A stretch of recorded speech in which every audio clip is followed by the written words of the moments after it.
makes you so sick at heart that you can't take part. You can't even passively take part.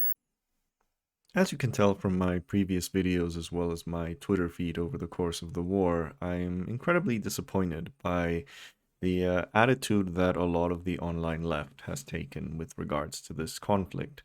Now, it would seem to me that the moral case of supporting Ukraine practically unconditionally is so obvious. Like, this is as close as you can get to a softball moral argument in the sense that here you have a country that is next to a much more powerful country who has decided to launch a war of annihilation against you. And by annihilation, I mean they want to annihilate you as a sovereign country, as a culture that is separate to theirs. That is what Russia wants. That is from the words of Putin himself. And, in a situation like this, it would seem very, very damn obvious to me that, yeah, Ukraine deserves all our support, moral support. And obviously, for the countries that have the means to do this, financial and military support as well, within reason. The argument of we don't want to escalate this into World War III, I think is a valid one. I think we should be very critical to the liberal centrist punditocracy who has basically treated yeah, let's just do a no-fly zone with without there being any consequences. I mean, that's ludicrous as well. But it seems obvious to me where our support should be. And on Twitter, this support is free. We can basically just write whatever we want, with no need to back it up. We don't need to support Ukraine on Twitter and then go and volunteer for an international legion. So I don't understand why this is so hard, right? And I say this because, yes, there is a tiny minority of the left, and they're not left. We know this, which is the tanky, Marxist-Leninist left, who is openly pro-Putin. That is obvious. These people are not the ones that worry me because they've already been lost, right? My worry are the people who aren't openly pro-Putin, yet demonstrate only a willingness to get outraged by the consequences of Russian aggression, but not Russian aggression per se. And they've spent basically the entirety of their existence on Twitter since February 24th, arguing why this is NATO's fault, how bad the Azov Battalion is, how we should not arm them, things like that, which, if you're really, really going into the details of this war, I mean, yeah, talk about it. I don't mind. The problem is if you are only focused on those things, then there is reason for me to suspect that you have an agenda, that you really, really kind of want Russia to win this war. Because in your mind, you might not be pro-Putin, and I'm not going to accuse much of this online left that aren't the open tankies and MLs. I don't think they're genuinely pro-Putin. I don't think they're making this ruse. I think they find him disgusting. But in their mind, US imperialism or Western imperialism or NATO or whatever you want to call it is the bigger evil. And they cannot get their brains around the fact that there is agency in what Russia is doing. And there is also agency in Ukraine deciding what kind of future it wants for itself. If Ukraine wants to join NATO or the EU, it is entirely in their right to do so and to make any moves towards doing so. If you don't get that very simple point, then I'm sorry, you are de facto justifying because your explanation is becoming a justification, okay? Because as leftists, we argue the normative side on every single issue, right? When we're discussing capitalism, we discuss how we think the world should be, not how it is. And so I find it really, really, really strange that suddenly on foreign policy, which is by far the messiest form of any other policies, because foreign policy doesn't usually have black and whites. You know, you can be like, I'm anti-corp, I'm anti-business.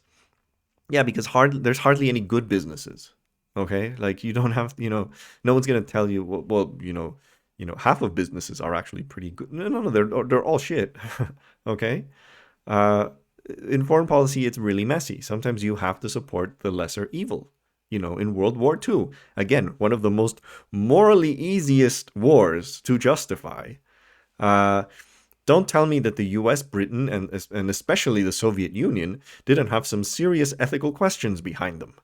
The US was basically a country that segregated its entire population, even segregated its soldiers during this war, and was fighting for democracy and freedom, while simultaneously keeping a significant amount of its population as second-class citizens. Okay? Yet we don't spend World War II all the time, well, Hitler was bad, but the U.S. Segregated its African Americans. Maybe I just shouldn't complain about Hitler that much. And if that was Twitter, if Twitter existed back then, I swear to God, there'd be so many leftists doing that. The British Empire. I mean, don't tell me the British Empire as a whole was a force for good. Of course it wasn't. I mean, they were even responsible for a freaking famine in India during the war. So, again, we can obviously discuss this. And in fact, there is a conversation about, Churchill's position in world history. That he should be described. Churchill can simultaneously have been a very effective war leader for Britain and also have been responsible for a friggin' famine that killed over 1 million Indians. These two things happen, but this doesn't take from the fundamental position that the Allied cause was a good one, that Hitler needed to be defeated, right? So why can't we do this now? Why do these people always just resort to the, NATO bad arguments? This wouldn't have happened if NATO hadn't escalated or hadn't expanded. Or we need to talk about the Azov Battalion. We really need to talk about the Azov Battalion every single friggin' day since February 24th. Come on.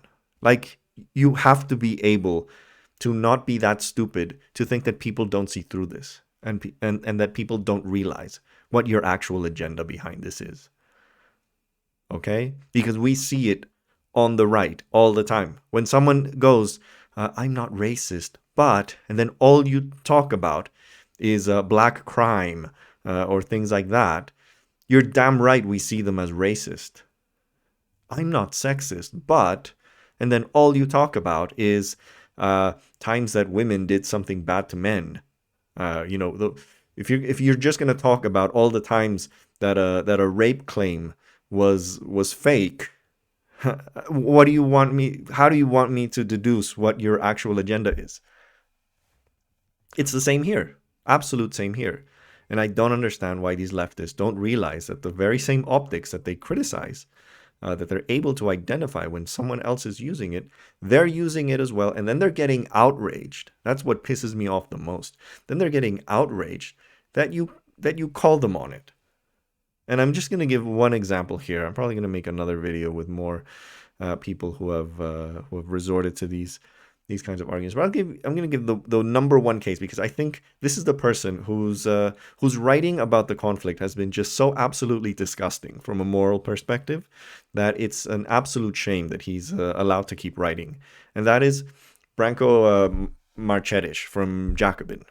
Okay, and I don't want this to be a blanket criticism on Jacobin, because they've had some other pretty decent writing on the war. It's just this guy who's really, he's written 4 articles so far that I have, can't describe as anything other than disgusting in so many ways. So let's look at the first one.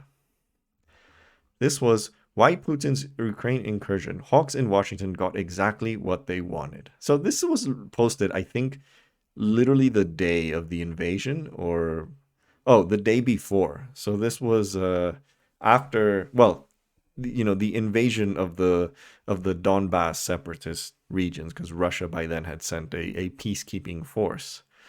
So again, this is like the quintessential Russia. What Russia's doing is bad, but let's see all the things that led up to this, and why really it's not his fault. He doesn't have the agency. NATO does. So look at here. Throughout this crisis, the Western position has been to take a caricaturously hard line against negotiation. This is really odd because at some point Putin stopped negotiating and decided to go to war. Can you really argue that Putin exhausted all avenues of negotiation? He was scheduled to meet with Antony Blinken, and then he did his peacekeeping operation into the Donbass. This was, like I said, a couple of days before the actual invasion. So why didn't Putin wait until he spoke with Blinken before he decided to launch his recognition of these republics? Why didn't he do that? Of course, you're never going to hear it from Branko, because in Branko's brain, only the US, only NATO can do these things, not Russia.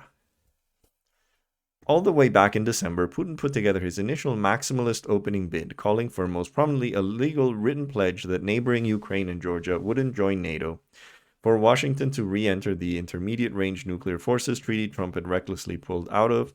By the way, I do think this is a valid claim.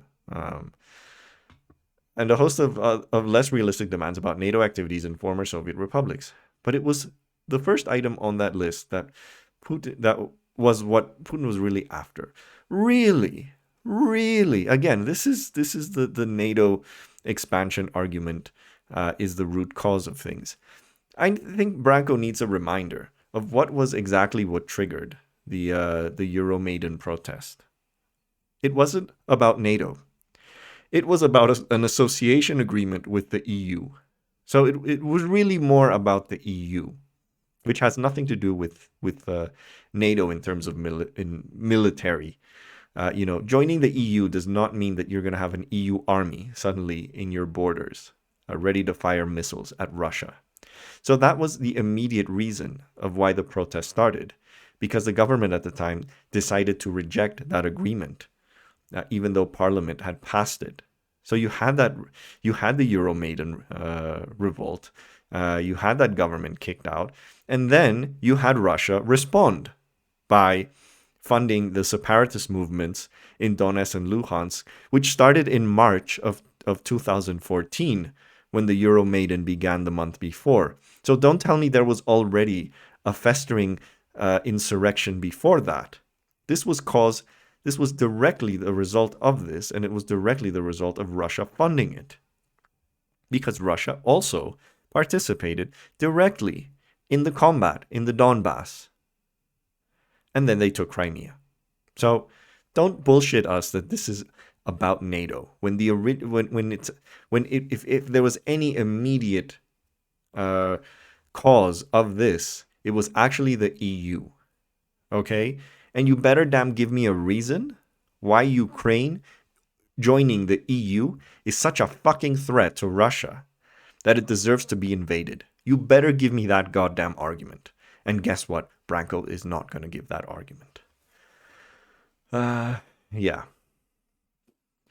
Anyway, so knowing that Moscow was now threatening a military action against Ukraine if its objectives to NATO enlargement continued to be ignored, what did Western officials do? They refused to budge on the matter again and again as the months wore on, even as absurdly they acknowledged that Ukraine wasn't joining the alliance anytime soon. So wait, if they're acknowledging that Ukraine isn't joining the alliance anytime soon, why do you need to invade a country?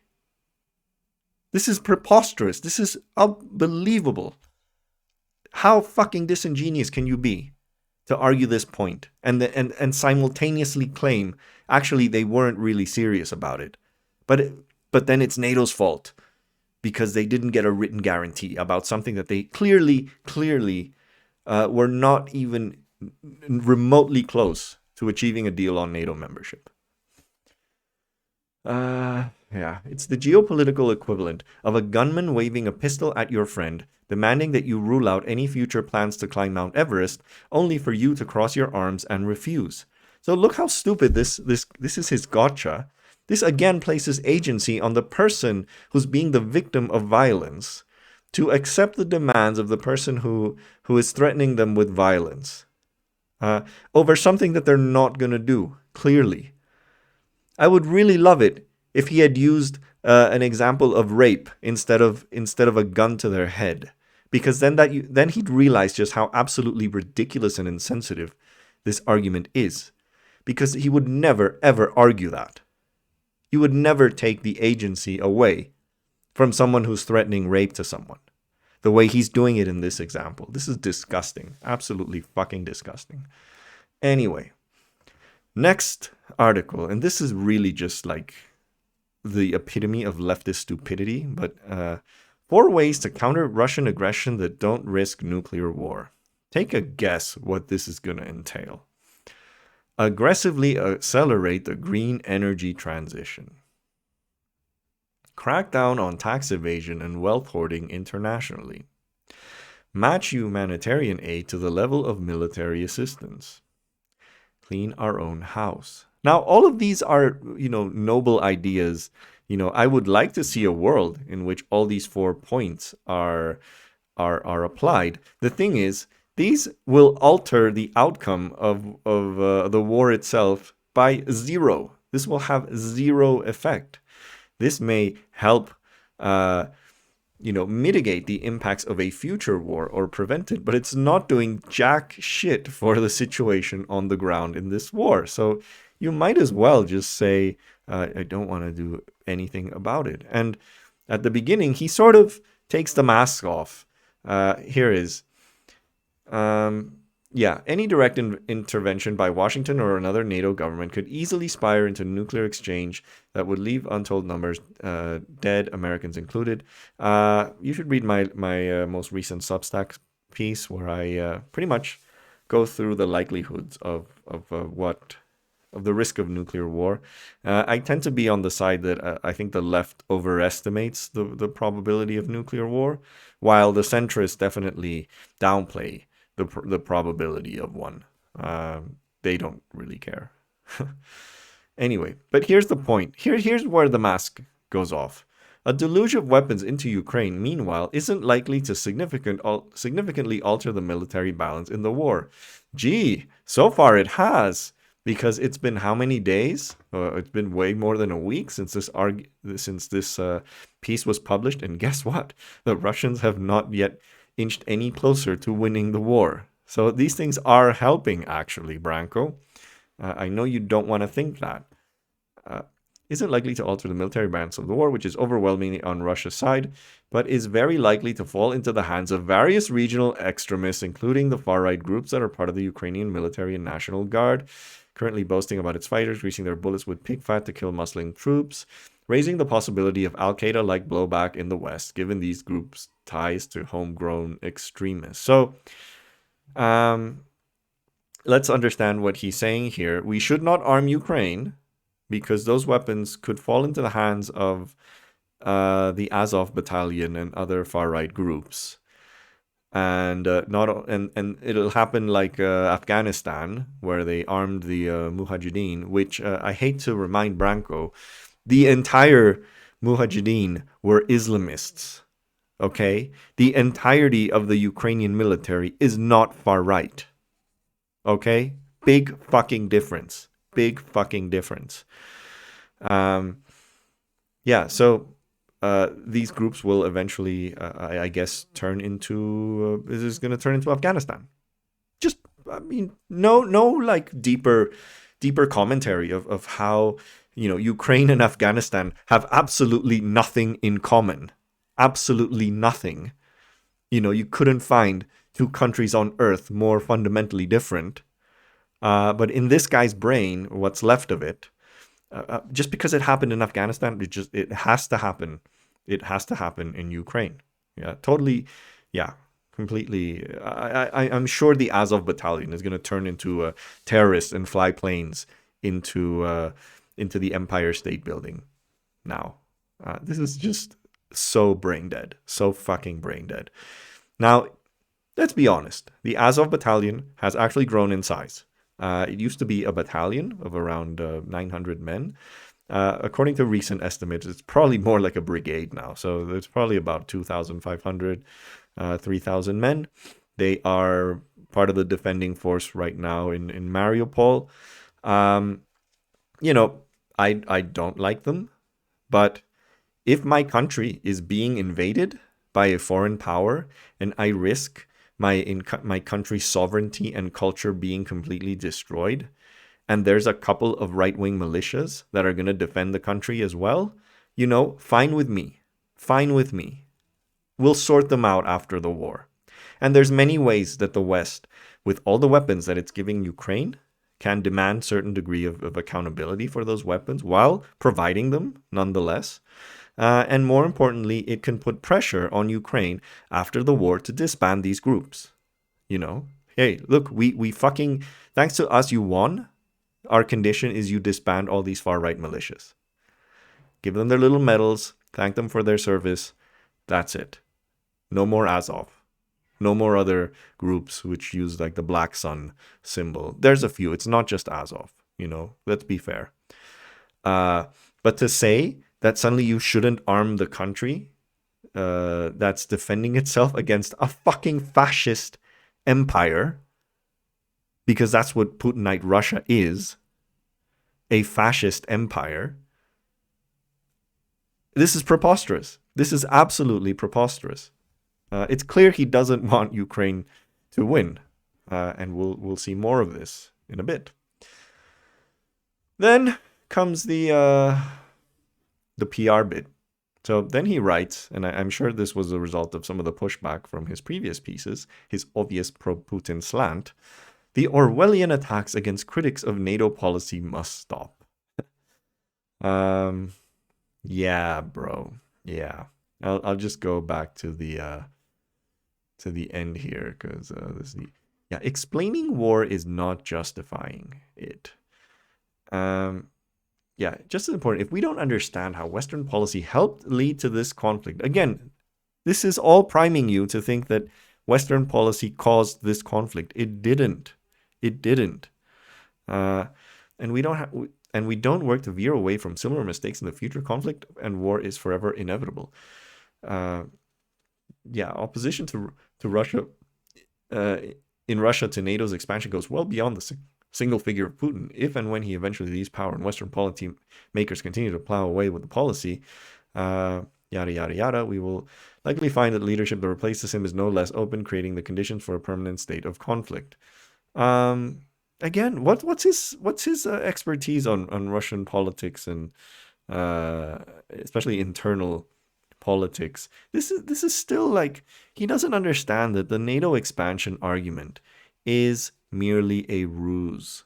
What Putin doesn't want is any country that borders Russia to have any sort of relationship with the West. It's not about NATO.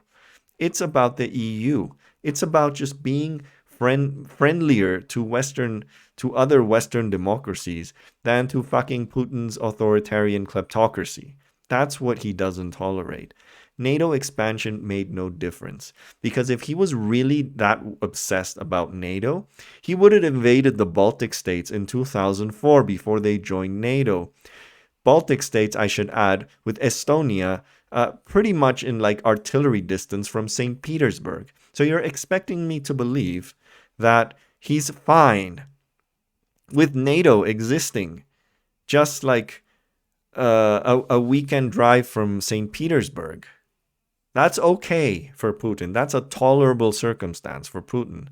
But having Ukraine, which is way farther away from Moscow or any other big city, which to some extent you've already kind of like strategically neutered by capturing Crimea, suddenly that is some existential threat that deserves an army of 190,000 people invading.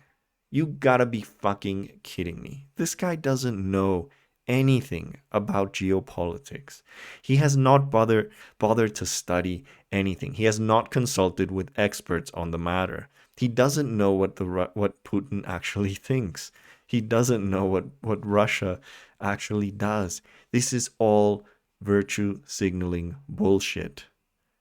And let's be honest, he doesn't want Ukraine to win this war. And I'll prove it because this is his latest article. Turning Ukraine into another Afghanistan would be a disastrous idea. Some influential voices are calling for a policy aimed at turning Ukraine into an Afghanistan-style quagmire for Russia. It's a disastrous idea that would prolong Ukrainian suffering and ignore the lessons of countless foreign misadventures. Gee, I wonder if he would have argued this during the Vietnam War if he was alive.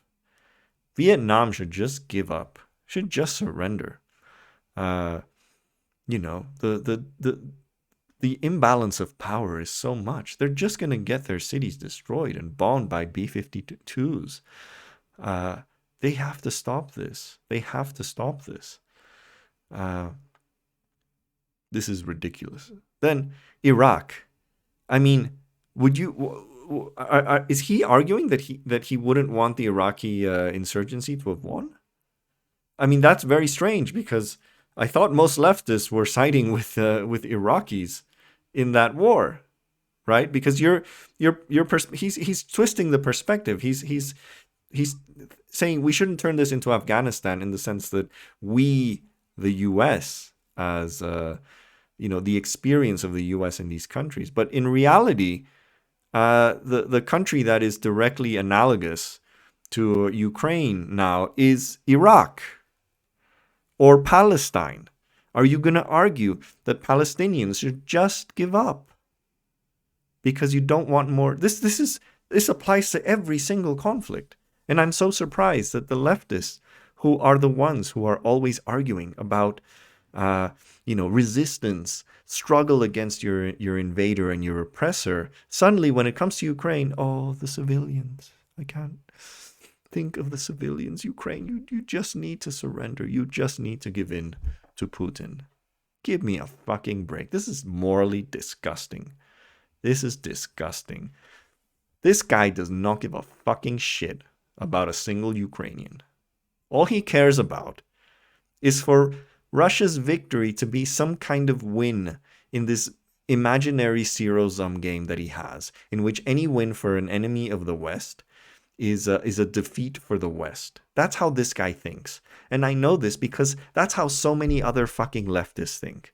And as someone who has participated in these debates, with the anti-war left since the Iraq War, because I'm old enough to remember that war and to be a part of those debates in internet forums at the time. This is exactly how every leftist thought at the time. I know how they think.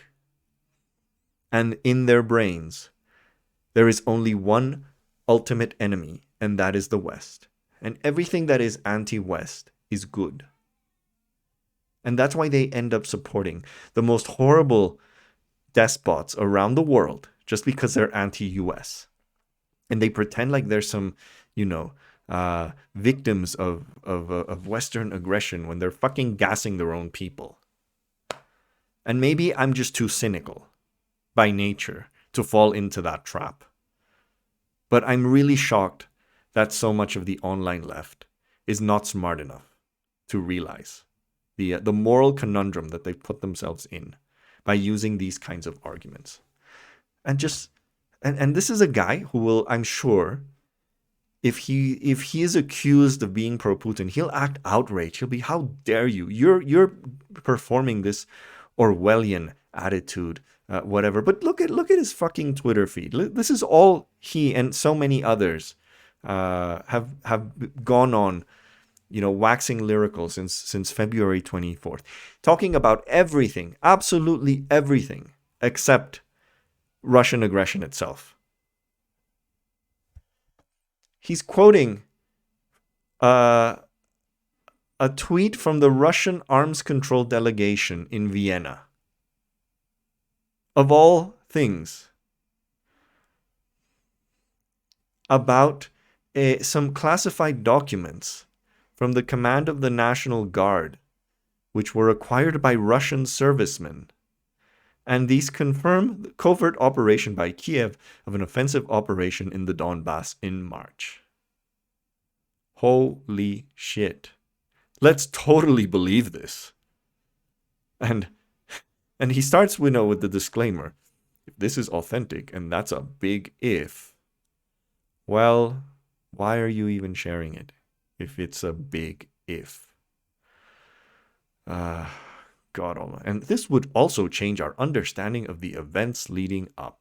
How would this fucking change anything? The Donbass is Ukrainian, okay? You're damn right they have the right to start an offensive in their own territory. Jesus Christ, what a fucking klutz. What else? I don't know. Oh yeah, then he gets called out of how like he had sympathies for some of the January 6th rioters. This was brilliant. This piece unwittingly shows that its own analytical framework of extremism doesn't really work here, and that most of the rioters were instead ordinary Americans from a variety of backgrounds who were lied to and seriously thought they were opposing a stolen election. Oh my God, how innocent. And yet, how many people are in the Azov Battalion also, just genuinely thinking what they're doing is defending their country? No, they're Azov is the ultimate evil, But January 6th rioters, let's give them the benefit of the doubt. Ridiculous. And then he complains that he gets called out on it. What else? I don't know. I mean, the guy's just lost it. Yeah. Anyway, he's just the tip of the iceberg because, like I said, the people parroting these same talking points are legion. They pop up every single Twitter thread involving the war. So, just these people, I honestly think you can't fucking work with them. They don't belong in the left. If on this such a clear and easy moral position that you can make on one of the clearest and obvious acts of aggression that has existed since World War II, and you try and do all these mental gymnastics to avoid calling it out for what it is. It's disgusting. It's hypocritical. It's stupid.